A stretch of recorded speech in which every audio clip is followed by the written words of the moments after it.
ભટારા આઝાદનગરમાં ત્યાગમૂર્તિ માતા રમાઈ આંબેડકરની જન્મોત્સવની ઉજવણી કરવામાં આવી હતી। આ કાર્યક્રમમાં રોહિત નામના વેપારીએ 7 ફેબ્રુઆરીના દિવસે માતા રમાઈની 39 કરોડની સાડી બનાવી હતી,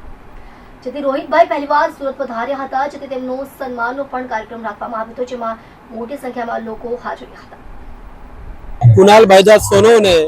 દલિત સમાજનો આગેવાન છું સુરત શહેર, અને આજે ત્યાગમૂર્તિ માતા રમાઈ ભીમરાવ આંબેડકરજી જન્મોત્સવનો એક કાર્યક્રમ અમે લોક કલ્યાણ બૌદ્ધ વિહાર આઝાદનગર ભટારા ખાતે રાખવામાં આવેલ છે।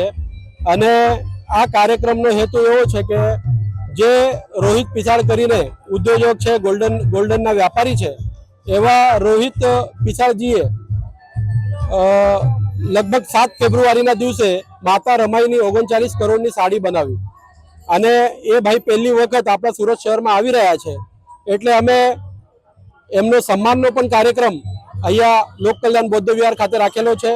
જેમાં હજારોની સંખ્યામાં તમે જોઈ જ રહ્યા છો કે લોકો ઉમટી પડ્યા છે, ફેમિલી સાથે આવ્યા છે। અને કાર્યક્રમના અધ્યક્ષ અમારા સુરત શહેર નહીં પરંતુ ગુજરાતના નેતા શ્રી વિજયભાઈ મૈસુરિયા અહીંયા પણ આપણી સાથે ઉપસ્થિત છે। મહારાષ્ટ્રથી અમારા ભાઈ નગરસેવક ગણેશભાઈ સાળવેજી આવ્યા છે, ઓલ્ડ એજ હોમના ટ્રસ્ટી, આશ્રમના ટ્રસ્ટી એવા અનિલભાઈ બાગલેજી છે સાથે, અને માજી નગરસેવક પલકેશભાઈ પટેલ છે, મારા માતોશ્રી માજી નગરસેવિકા લીલાબેન સોનોને છે, અને બહુ બધા માન્યવરો આ કાર્યક્રમમાં હાજરી આપવા માટે અને કાર્યક્રમને સફળ બનાવવા માટે દૂર દૂરથી આવ્યા છે।